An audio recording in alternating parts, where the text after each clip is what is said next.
건강에 대한 유익한 정보를 전해드리는 유아라 닥터의 윤강준. 김유진입니다. 네, 유진 씨. 네. 인간이 가지고 있는 가장 기본적인 욕구가 뭐라고 생각해 보십니까? 글쎄요. 일단 두 가지가 생각이 나는데요. 네. 일단 배가 고프면 아무것도 할 수가 없죠. 그렇죠. 또 두 번째로는 잠을 못 자게 하는 형벌이 제일 무섭다는 얘기를 들었거든요. 아무래도 그럼 식욕과 수면욕이 아닐까 싶은데요. 네, 식욕과 수면욕도 인간에게 절대적으로 필요한 욕구지만 숨을 쉬고 호흡을 하려는 욕구보다 강하진 않겠죠. 그렇겠네요. 그런데 코가 막혀 숨쉬기를 힘들어하는 분들이 많다고 합니다. 네, 코가 막히는 원인은 매우 다양한데요. 감기나 비염과 같은 질환이 없음에도 불구하고 코 막힘이 지속된다면 바로 이 질환을 의심해봐야 한다고 합니다. 오늘 이 시간은 이비인후과 전문의 김지용 원장과 함께 숨쉬기를 방해하는 비중격 만곡증에 대해 자세한 이야기 나눠보겠습니다. 삶을 유지하기 위한 가장 기본적인 숨쉬기. 하지만 코막힘 증상으로 인해 숨을 쉬는 것조차 어려운 사람들이 있다. 감기나 비염 등의 코 질환으로 증상이 나타나기도 하지만 코 속 연골인 비중격이 휘어진 경우에도 숨쉬기가 어렵다고 하는데 코막힘 증상을 방치할 경우 수면 장애나 코골이 증상이 나타나는 것은 물론 구강호흡으로 인한 얼굴 변형까지 나타날 수 있어 적절한 치료가 중요하다. 비중격 만곡증의 모든 것에 대해 지금부터 살펴봅니다. 원장님 안녕하세요. 안녕하십니까? 안녕하세요. 예. 네, 원장님. 주변에 보면 코막힘으로 인해가지고 뭐 어린이나 어른 할 거 없이 고장하는 사람들이 참 많이 있거든요. 예. 코막힘의 원인의 증상, 원인은 참 다양할 것 같은데 어떻습니까? 실제로 병원에 찾는 환자분 중에 상당수가 코막힘을 호소하는 분이 많으신데요. 코막힘은 크게 원인은 두 가지로 나눠볼 수 있습니다. 코를 구성하는 구조물에 장애가 생길 경우에 코가 막히는데요. 첫 번째로는 여기 보시면은 그 비중격이라고 해서 코 사이에는 사이막이 있습니다. 비중격이 휘어 있을 때 코가 막힐 수가 있고요. 네. 두 번째는 이게 코 바깥쪽 벽입니다. 코 벽 쪽에 있는 하비각계, 중비각계, 상비각계 이렇게 뼈가 세 가지가 있는데 그 하비각계가 커져 있을 경우에 그 코를 막히게 됩니다. 참고로 코 안에 물혹이라고 해서 축농증이 있는 분들이 계신데요. 그런 분들 같은 경우에서도 코막힘으로 인해서 두통이나 냄새를 못 맡는 증상을 호소하실 수가 있습니다. 근데 코막힘 증상의 경우에는 일상생활에 좀 불편함을 줄 뿐이지 반드시 치료를 받아야 하는 질병이다. 이렇게 생각하시는 분들이 좀 드물거든요. 근데 이걸 치료하지 않았을 때 전신 건강에도 영향을 준다면 조금 얘기가 달라질 것 같아요. 네. 코막힘이 만성화 되신 분들 중에 이게 죽고 사는 문제도 아닌데 꼭 치료를 해야 되나고 고민하시는 분들이 네. 많으신데요. 실제로 사회자분께서도 양쪽 코를 갖다 번갈아서 막아보실 때 이렇게 숨을 들이마실 때 한쪽 코가 숨이 잘 쉬어지는 경우가 굉장히 많을 수가 네. 있습니다. 또 한쪽 코로 이렇게 숨을 들이마실 때 숨을 아예 못 쉬게 되는 경우가 있는데요. 이런 경우에는 반드시 비중격 만곡증을 의심해 보셔야 됩니다. 그리고 실제로 이걸 수술을 시행하고 나서 비중격 만곡증이 교정이 됐을 때 이런 양쪽 코로 숨을 쉬는 게 굉장히 좋다고 말씀하시는 분도 많이 계셨었고요. 삶의 질이 굉장히 좋아졌다고 자기는 수술하고 나서 새로운 삶을 살다고 호소하시는 분도 많았습니다. 그래서 항상 문제가 있으면 해결을 하고 가는 것이 좋을 것 같습니다. 네, 그러면 이제 이렇게 코막힘의 증상의 원인 중에서 기억력이 떨어지거나 또는 뭐 수면 무호흡 같은 것이 연관이 있다는데 자세히 설명 좀 부탁드릴까요? 네. 비중격 만곡증 자체만으로는 코골이의 원인이 되지는 않습니다. 하지만 그 비중격 만곡증이 심한 환자에서는 코에서부터 시작해서 후두까지 가는 그 공기의 흐름을 장애를 줄 수가 있기 때문에 코골이의 원인이 될 수가 있습니다. 근데 이 여러 가지 원인들에 대해 설명을 해주셨는데 예. 비중격 만곡증은 조금 생소하거든요. 예. 어떤 질환인가요? 네. 비중격 만곡증은 우리가 흔히 말해서 코 사이막이라고 가운데 있는 막이 휘게 되는 질환을 말합니다. 그래서 원인은 여러 가지가 있는데요. 주로 그 코를 갖다 주먹으로 맞는다든지 아니면 외상에 의해서 코가 휘는 경우가 많고 두 번째로는 태어나서부터 코가 휘어 있는 경우가 많습니다. 그래서 실제로 여러 그 논문에 의하면은 그 태아에서 엄마 뱃속에 있는 아기의 한 5분의 1 정도에서 비중격 만곡증이 실제로 관찰되는 경우가 많다고 하고요. 그리고 실제로 비중격 만곡증이 심한 환자들에서는 남자와 여성 비를 나눠서 봤을 때 남자는 한 55%, 여자는 한 45% 정도로 거의 남녀 성비의 차이는 없는 것으로 알려져 있습니다. 네, 비중격 만곡증이라는 것이 비중격이 휘는 거라고 말씀하시는데요. 네. 뭐 외관적으로 휘는 건지 그렇지만 코의 어느 부분이 휘어서 보이는 겁니까? 예. 연골은 크게 앞에 있는 그 비중격 연골 부분과 뒤에 있는 뼈 부분으로 나눠볼 수 있습니다. 네. 코 사이 막 우리가 흔히 비중격이라는 것은 앞에 있는 연골과 뒤에 있는 뼈가 같이 이루는 구조물을 말하는데요. 보통은 제일 많이 휘는 부분은 앞에 있는 연골 부분과 뒤에 있는 뼈 부분이 만나는 부분이 많이 휘게 됩니다. 그 CT 화면을 보시면요, A 그림 같은 경우는 그 앞에 있는 연골만 휜 부분이고요. B 그림 같은 경우는 연골과 그 뼈가 접하는 부분이 휜 그림이고요. C 같은 경우는 연골과 뼈가 동시에 휘어 있는 그림입니다. 그래서 환자분마다 굉장히 차이는 많지만 제일 많은 것은 그 연골과 뼈 부분이 휘는 경우가 제일 많습니다. 여러 가지 유형에 대해서 설명을 해주셨는데 예. 이 연골이 휘인 형태에 따라서 이 구분이 된다고 하셨어요. 예, 맞습니다. 어떻게 나뉘고 또 어떤 차이점이 있는지 좀 자세하게 설명해 주실까요? 예. 지금 그림을 보시면요. 그 란딘이라는 사람이 비중격 망곡증의 종류를 구분했는데요. 1번 같은 경우는 연골 부분이 조금 휜 경우이고요. 2번은 연골이 많이 휘어서 한쪽 코가 완전히 막혀 있는 경우, 3번은 코 뒤쪽 뼈 부분이 휘어 있는 경우입니다. 그리고 4번은 코가 지그재그 형태로 코가 휜 경우요. 5번과 6번은 코가 앞뒤로 휜 경우인데 코의 바닥에서부터 시작해서 천장으로 가면서 휘어 있는 것을 의미합니다. 특히 또 6번 같은 경우는 외상에 의해서 비중격 연골이 기시부에서 이탈한 것을 보여줍니다. 정말 연골이 휘어진 형태에 따라서 정말 다양하게 나뉘는 것 같은데요. 그렇다면 어떤 증상을 보일 때 비중격 망곡증을 의심해야 할지 대표적인 증상들을 화면으로 모아봤습니다. 함께 만나보시죠. 아, 남편 출장 보내놓고 팔자가 늘어지셨구만. 피부 상한 것 봐. 한절기라 그런가? 각질도 생기고. 한때는 피부 미인으로 통하던 서영 씨. 거칠어지는 피부에 스트레스만 쌓이고. 엄마. 나 피부가 다 뒤집어졌어. 거칠거칠한데 이거 어떡하지? 별걸 다 엄마한테 물어보네. 왜? 밥 먹고 화장실 가는 것도 물어보시지? 우유? 그게 좋대? 데운 우유로 마사지를 하라는 거지? 알았어. 고마워, 엄마. 우유를 데워서 마사지만 하면 다시 피부 미인이 될 수 있겠지? 누구지? 먹지 말고 피부에 양보하라더니 별걸 다 바르네. 야, 도민준 너 오랜만이다. 남자 이름 같은데? 야, 너 전주현 닮은 여자친구 생겼다며? 진짜야? 한 번 수다 떨기 시작하면 30분이 기본인 서영 씨. 아무래도 불안한데요. 어휴, 정말 가스불이나 끄고 통화를 하지 이러다 불나겠네. 다행히 누가 왔어요. 언니. 형부도 안 계신다고 해서 외로울까봐 왔더니 수다 300형이시구만. 어머, 이게 무슨 냄새야? 당신 언니 사고 친 것 같아.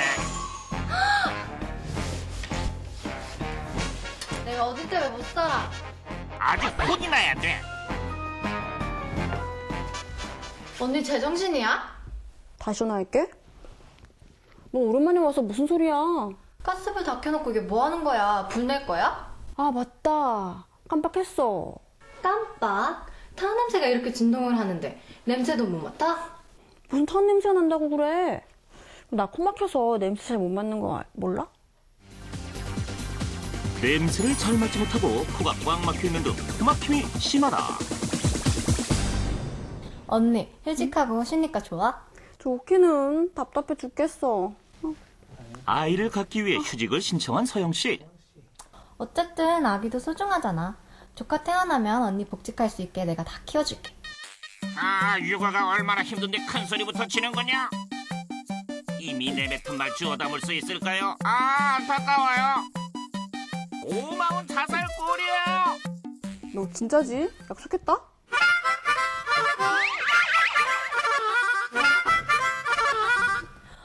언니도 코피나. 아직도 그래? 학창 시절부터 유독 코피를 자주 흘리던 서영 씨. 왜 그러지? 나 아침에 세수할 때를 났었다. 걱정이다. 백수가 과로사 한다더니 언니 매일 밖에 나가서 노는 거 아니야? 매일 방콕이거든요. 걱정된다. 병원 한번 가보자. 시도 때도 없이 코피를 자주 흘린다.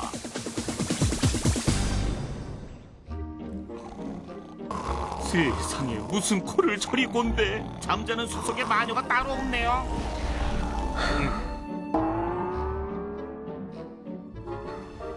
얘네 일어나 봐. 왜? 코 고는 거 심하다.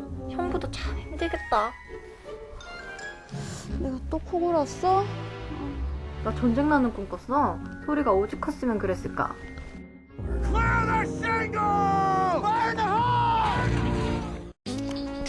미안. 자자. 과연 평온한 밤을 보낼 수 있을까요? 그야말로 자는 게 전쟁이다. 이걸 어쩌면 좋을꼬? 아무래도 코에 문제가 있는 것 같죠?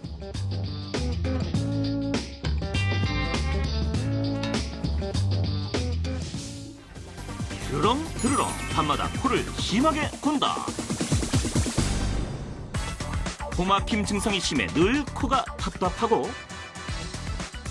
코피를 자주 쏟으며 심하게 코를 고는 증상까지. 코에 나타나는 다양한 증상들 과연 괜찮을까? 비중격 망곡증의 대표적인 증상들을 잘 봤습니다.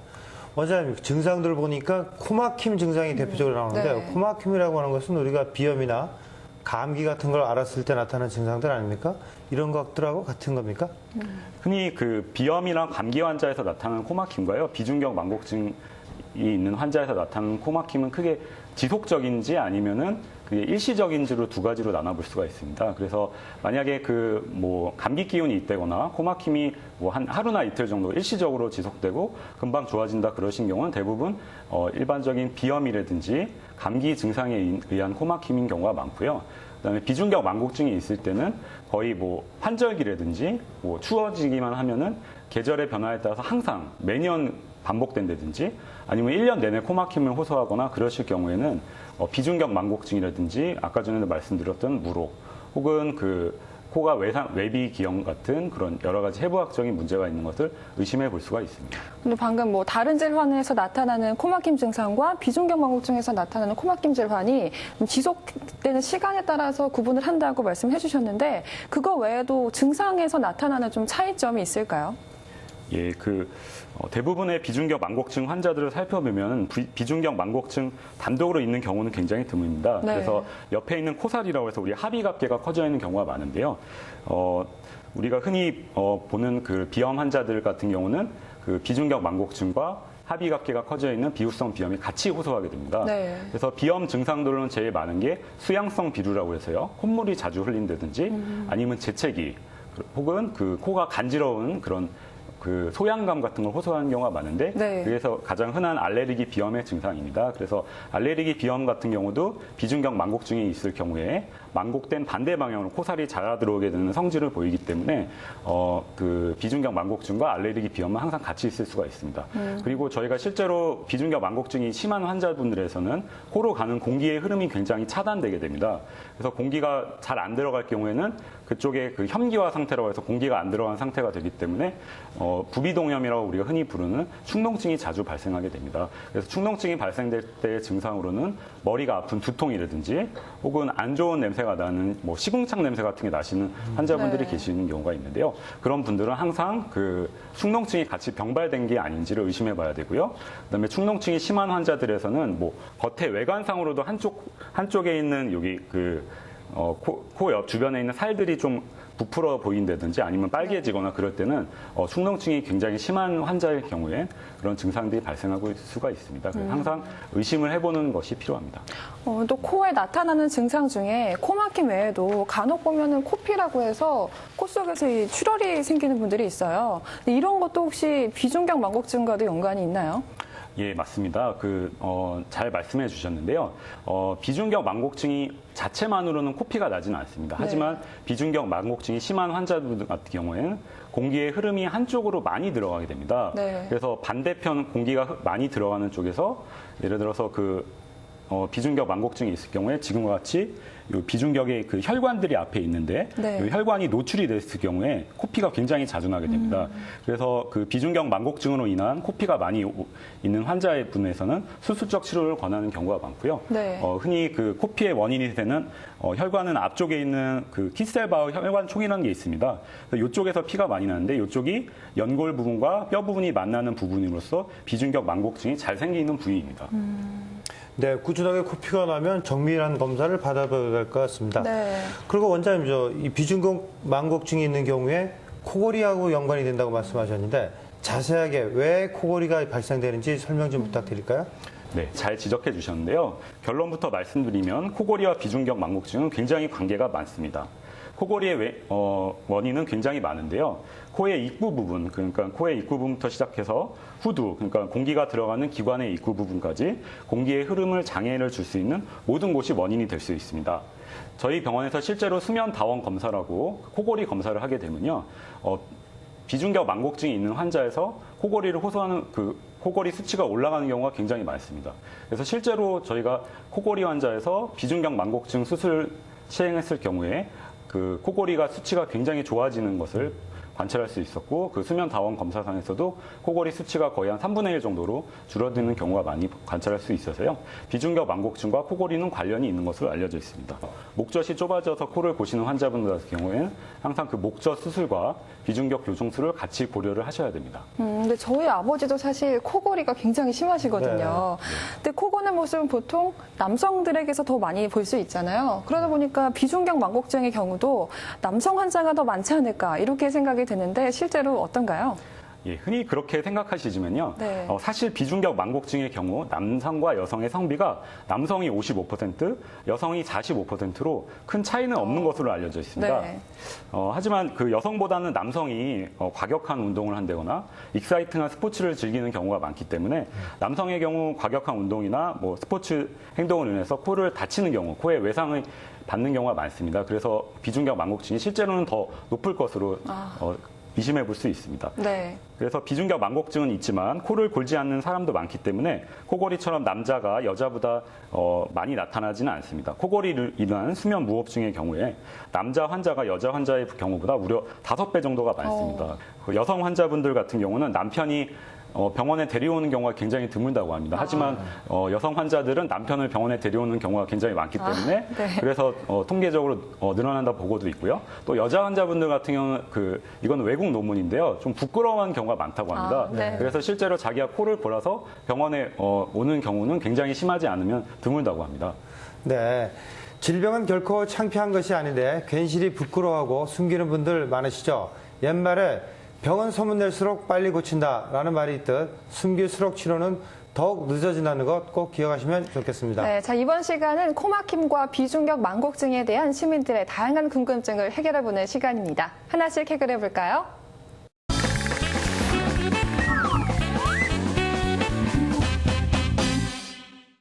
제가 아침마다 조기 축구를 하는데요. 얼마 전 상대팀과 공을 주고받다가 이제 코를 세게 부딪혔는데 이제 괜찮았다 싶었었는데 요즘 들어 이제 코막힘 증상이 있는데 이런 것이 비중격 만곡증이라고 해야 할까요?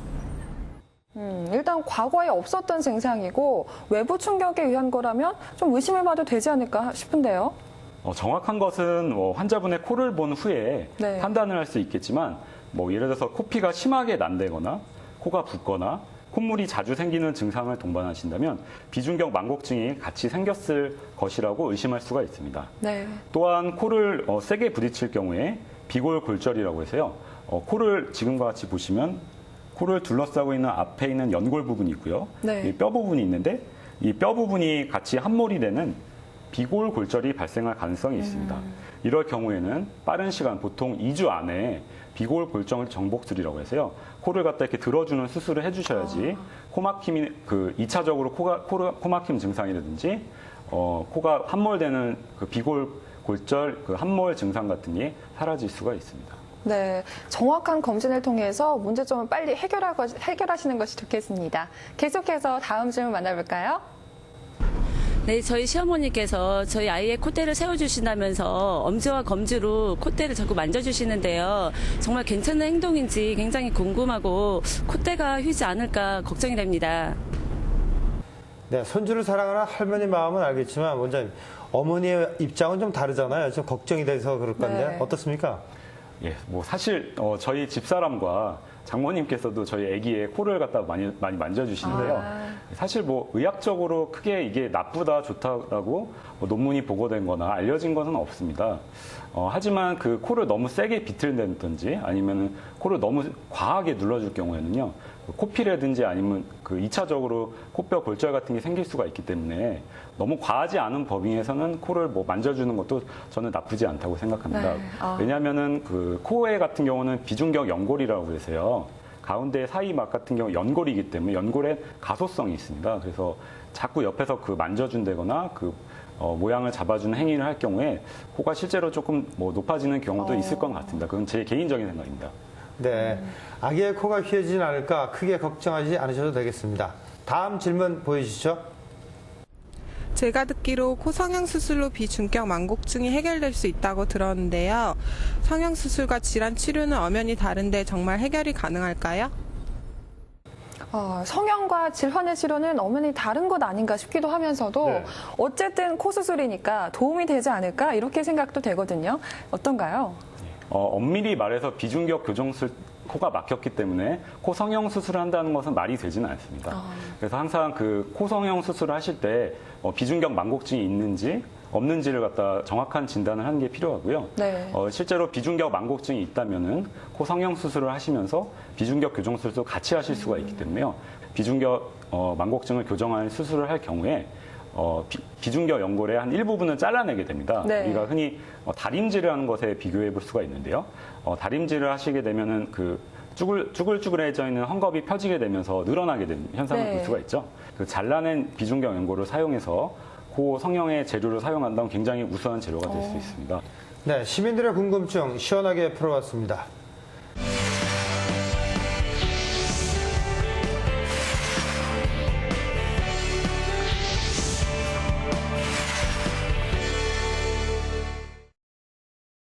네, 원장님.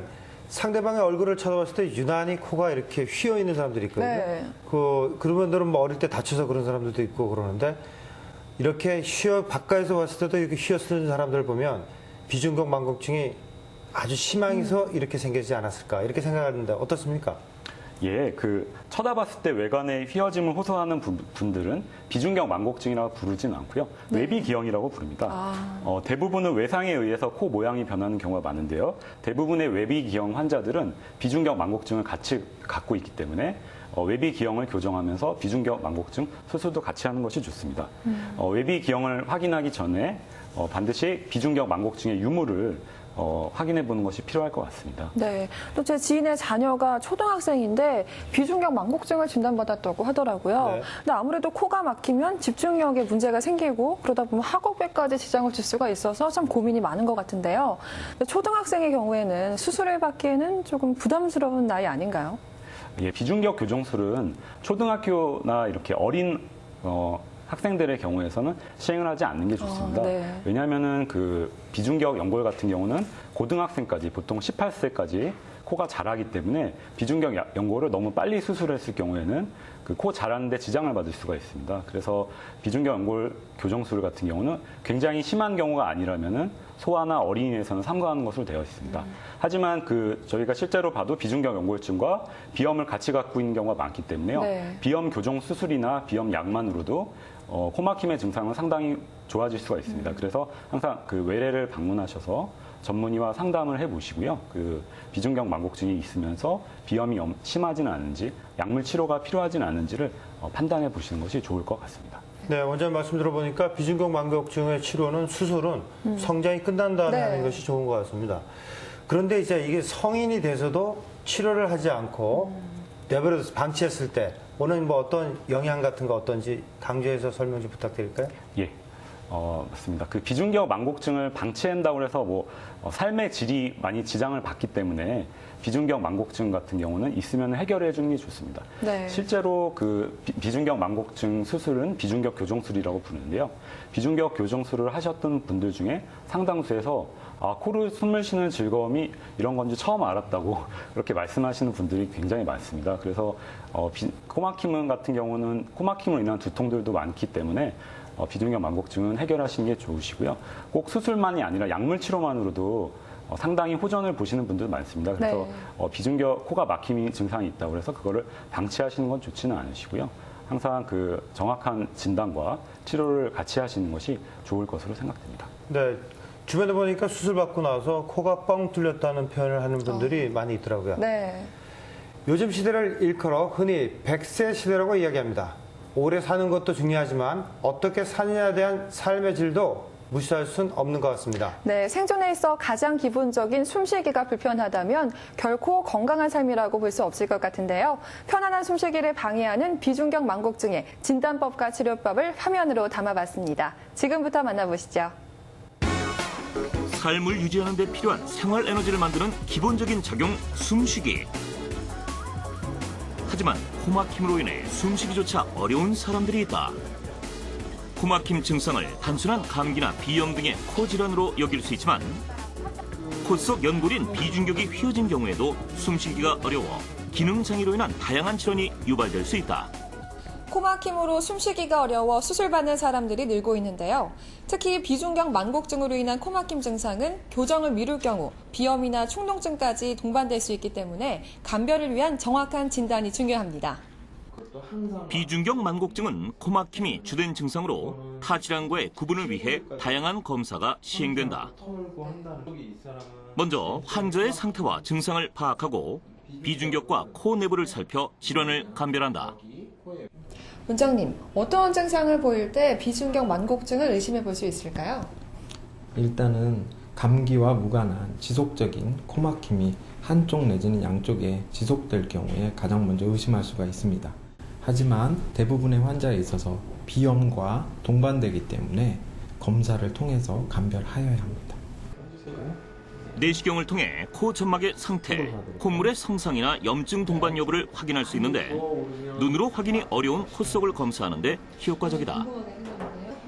축농증으로의 진행이 의심되면 엑스레이 검사를 통해 부비동 내의 혼탁과 비중격 망곡증의 유무를 확인한다. 3D CT 검사는 수술적 치료가 필요한 경우 시행되는데 코 속 구조물의 손상과 비중격이 휘어있는 정도 등 코 내부의 문제를 정확하게 파악할 수 있는 장점이 있다. 비강 내 좁아진 부위를 확인할 수 있는 비강 통기도 검사는 비강을 통한 공기의 흐름과 압력의 차이를 측정해 비강의 개폐 정도를 확인한다. 이 같은 다양한 검사를 통해 코 질환의 본격적인 치료가 시작된다. 비중격은 성장하는 과정 중에서 외상이나 또는 외상이 없다라도 자연스럽게 휠 수 있습니다. 따라서 휘어 있다고 해서 모두 다 수술을 하는 것은 아니고요. 기존에 갖고 계시던 비염이나 알레르기성 비염 등에 대해서는 치료를 충분히 시행을 하고 치료에도 너무 반응을 하지 않을 경우 또 1층으로 계속 코막힘 또는 코피가 지속되거나 그로 인한 2차적인 문제가 발생할 경우에 그럴 경우에 수술을 시행해주게 됩니다. 비염이나 축농증으로 코막힘이 나타난 경우 증상의 정도에 따라 약물 치료를 우선 시행하는데 증상이 경미하면 코 세척만으로도 증상을 완화시킬 수 있다. 비염이 동반된 코막힘 치료에는 레이저 치료가 효과적이다. 비강 점막을 응고시켜 증상을 억제해 비강의 통기를 원활하게 해준다. 또한 비염과 부비동염으로 인해 코막힘이 계속될 경우 고주파 치료를 시행한다. 고주파를 이용해 콧살의 점막의 부피를 감소시켜 코막힘 증상을 개선시키는 데 효과적이다. 비중격의 구조적인 이상으로 코막힘 증상이 지속된다면 비중격을 교정하기 위한 수술적 치료가 진행된다. 비강을 통해 진행되는 수술은 연골의 탄성을 이용해 휘어있는 연골을 절제하고 굽은 연골을 펴주는 효과가 있다. 콧 속 가장 아래에 있는 콧살인 하비갑계. 합의갑게 점막이 비대해져 숨쉬기가 어려워지면 이를 절제하는 수술을 시행한다. 알레르기 동반 여부에 따라 남겨놓는 점막의 양은 달라질 수 있다. 많은 분들이 오해하시는 것 중에 하나가 수술 후에 알레르기성 비염이나 일반 비염이 없어지는 걸로 착각하시는 분들이 있는데 코의 구조를 바꿔줌으로써 코막힘이나 구강호흡 등을 줄일 수 있는 이런 좋은 효과가 있지만 알레르기 증상, 즉 재채기나 콧물, 가려움증 같은 것은 완전히 없어지지는 않으므로 약물 치료를 꾸준히 시행해 주셔야 하겠습니다. 호흡을 하는데 중추적인 역할을 하는 코. 코막힘으로 숨쉬기가 어려운 경우 삶의 질을 저하시킬 수 있어 증상이 나타났을 때 적절한 치료가 무엇보다 중요하다. 비중격 망곡증의 진단법과 치료, 관리법을 잘 배웠습니다. 원장님, 원래 필요하니까 우리 몸에 연골이 있을 텐데 네. 수술로 통해서 이것을 제거하면 사실 걱정스러운 분들이 좀 있을 것 같은데 어떻습니까, 사실은? 비중격 연골은 우리 몸에 존재하는 코를 지탱해주는 구조물입니다. 따라서 연골을 과도하게 제거할 경우에 말안정코라고 영어로는 새들 노우즈라고 부르는데요. 말안정코가 발생할 우려가 있습니다. 반드시 비중격 연골 수술을 할 때는 앞에 있는 그 앞부분과 그 아래쪽에 있는 부분 1cm 정도를 남겨놓고 수술을 하게 됩니다. 1cm 정도를 남길 경우에는 코가 주저앉는 현상은 없다고 일반적으로 학회에 보고가 되고 있고요. 네. 그래서 수술하는 수술의 원칙도 비중격의 일부는 남겨두고 수술을 하게 될 경우에 큰 문제는 발생하지 않습니다. 그럼 이런 수술을 할 때 전신 마취로 수술이 진행이 되나요? 예, 그 환자분마다 좀 틀린데요. 그 보통 저희 같은 경우는 국소 마취랑 수면 마취로 수술을 많이 진행하고 있습니다. 네. 수면 마취라는 것은 우리가 그 수면 내시경과 똑같다고 보시면 되는데요.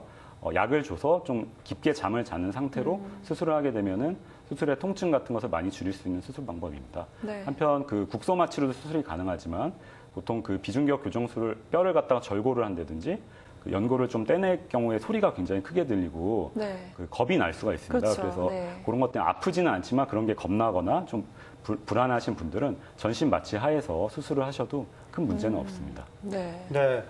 당뇨나 고혈압 등의 그 만성 질환을 앓거나 또 나이가 많으신 분들한테 이런 병이 왔다. 네. 이런 분들도 수술이 가능할까요? 그럴까요? 예, 나이가 너무 많다거나 뭐 심장이라든지 콩팥의 질환이 있으실 경우에는 마취약이나 그 다른 그 약제에 굉장히 부작용이 많을 수가 있습니다. 그래서 수술하고 나서도 약을 일정 기간 드셔야 되기 때문에 그런 그 콩팥이나 이런 그 간 같은 게 안 좋아질 수가 있습니다. 그래서 그 너무 심한 분이 아니라면 수술을 권하지는 않고 있고요. 네. 수술도 국소마취 약을 조금만 주고 그 최소한의 그런 약물 투여로서 수술을 시행하고는 있습니다. 수술을 원칙적으로 뭐 수술이 안 된다 이런 것은 아닙니다. 또 여성들의 경우에는 수술에 흉터가 생기진 않을까 이 걱정 그렇죠. 참 많이 하거든요. 흉터가 크게 생기는 편인가요? 예, 그 일반인들이 오해하시는 분 중에 가장 흔한 경우가 바로 비중격 수술을 하게 되면 흉터가 생기는지인데요. 네. 실제로 저희 같은 경우는 그 수술을 할 때 코 안으로 절개를 하게 됩니다. 그래서 사진에서도 보다시피 코 안을 갖다가 들어 올려서 안쪽 점막을 갖다 절개해서 양쪽 연골을 박리해서 수술을 진행하게 됩니다. 따라서 그 외관상에서는 전혀 티는 나지 않고요. 하지만 그 비중격 교정술 중에 코 앞에 있는 쪽 연골이 많이 휘어 있는 분들이 있습니다. 네. 그런 부분들 같은 경우는 코 안 절개가 불가능한 경우가 있는데요. 그럴 때는 경비주 절개라고 해서요. 우리 코 가운데 코 사이 막을 갖다가 앞쪽에서 이렇게 코 밑을 절개를 해서 들어가게 됩니다. 그럴 경우에는 외관상에 약간 티가 날 수는 있는데요. 네. 보통 여성분들 같은 경우는 화장을 하시기 때문에 그렇게 사람들이 이렇게 일반적으로 볼 때 코 아래쪽을 이렇게 눈으로 보거나 그런 경우는 굉장히 드물기 그렇죠. 때문에 네. 뭐 그렇게 많이 티가 나거나 그러지는 않습니다. 그래서 다행이네요. 예, 뭐 크게 걱정 안 하셔도 될 것 같습니다. 네, 그렇게 치료를 많이 해서 좋은 결과를 얻는가 본데요. 치료를 통해서 좋은 결과를 얻었던 환자의 사례를 보면서 설명 좀 부탁드릴까요? 네. 34세 남자 환자분으로요. 결혼 후 생긴 코막힘과 콧물, 두통을 주소로 내원하셨던 환자분입니다. 네. 환자분은 결혼 전에 농구를 많이 좋아하셔서 농구를 하고 나서 코를 다쳤던 적이 있다고 하셨고 그 외에는 특이 소견은 없었습니다. 네. 이 환자분 같은 경우는 비중격 망곡증이 수술 전 사진을 보시면 왼쪽으로 많이 휘어 있고 합의갑계 옆에 있는 비염이 굉장히 심했던 환자분이신데요. 수술 후 사진을 보시면은 그 휘어 있던 비중격 연골이 가운데로 돌아갔고 옆에 있는 합의갑기도 굉장히 많이 교정된 것을 볼 수 있습니다. 수술 후 외비 기형도 같이 교정했었는데 코 안에 중격도 제대로 들어오고 코로 숨을 굉장히 잘 쉴 수 있어서 회사에서 지금은 바이어들과 면담을 할 때도 코를 훌쩍거리는 증상이 없이 굉장히 좋아졌다고, 자신감도 많이 좋아졌다고 호소했던 환자분입니다. 네, 치료를 통해 증상도 좋아지고 자신감도 생겼다니 참 다행입니다. 이렇게 치료를 받으면 간단히 해결될 문제임에도 불구하고 차일피일 미루고 있다면 하루빨리 병원에 방문하시길 권해드립니다. 네, 전 코로 숨을 쉬는 것이 참 당연한 일이라고 생각을 했는데 그러지 못해 힘들어하는 분들이 있다고 하니까 새삼 코로 편히 숨을 쉴 수 있다는 게 참 감사하게 느껴집니다. 이번 주엔 건강에 도움이 되는 어떤 정보가 기다리고 있을까요? 지금부터 만나보시죠.